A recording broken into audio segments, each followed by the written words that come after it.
ஒரு காலகட்டத்தில் குமுதத்தில் வாரம் சனிக்கிழமை என்னோட கதை இல்லாமல் இருந்தது. இது இல்லை.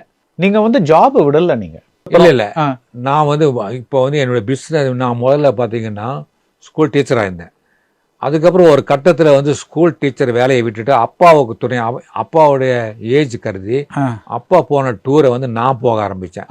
ஏன்னா அப்பா அவர் 52 இயர்ஸ். அப்பா நீ இனிமேல் போக வேண்டிய டூருக்கு நான் போய்க்கிறேன், நீ போன ஊருக்குள்ள நான் போகிறேன்னு சொல்லி நான் டூர் போக ஆரம்பித்தேன். டூர் போகும்போது நான் என்ன பண்ணுவேன்னா என்னுடைய சூட் கேஸ் எடுத்து மேலே வச்சுக்கிட்டு பேப்பர் மேலே வச்சுக்கிட்டு எழுதிட்டு போவேன் கதையை. அந்த ட்ராவல் எழுதிட்டு போவேன். ட்ராவல் எழுதிட்டு போய் ரூமில் உட்காந்து அப்புறம் காப்பி பண்ணுவேன். வேறு இதில் காப்பி பண்ணி ஒரு கவரில் போட்டு அங்கிருந்தே குமுதத்துக்கு போட்டு விட்டுருவேன் கதையை. நான் எப்படியும் டூர் போயிட்டு வர்றதுக்கு கிட்டத்தட்ட 1 மாதம் ஆகும். இந்த 1 மாதத்தில் ஒரு 20 கதையாவது எழுதி போட்டுருவேன்.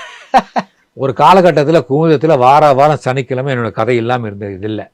ஏன்னா அந்த அளவுக்கு எஸ்ஏபி அண்ணாமலை சார் இவர் புது காலத்துலேருந்து கதை எடுக்கிறாரு. புனேல ரவிவார்பேட்டையில் கதை எழுதுறாரு.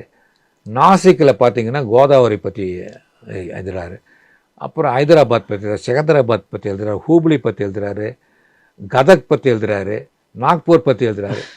நம்ம இதுதான் வேணும் நமக்கு அப்படின்னு சொல்லி என்னை ரொம்ப என்கரேஜ் பண்ணார். அதுக்கு தகுந்த மாதிரி நானும் அந்த அளவுக்கு நான் கொடுத்தேன்.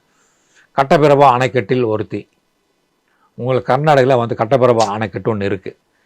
அதை பற்றி யாரும் கேள்விப்பட்டிருக்க மாட்டீங்க. அப்போ அவனுக்கு ஒரு புது செய்தி தானே. எதையுமே வாசகரை நாம் ஆச்சரியப்படுத்தினாலோ இல்லை அவனை திருப்திப்படுத்தினாலோ நாம் இந்த ஃபீல்டில் நிலைத்து நிற்போங்கிறதுக்கு என்னோட கதைகள் சாட்சி. This festive season, travel the world with Grand Royal Tours.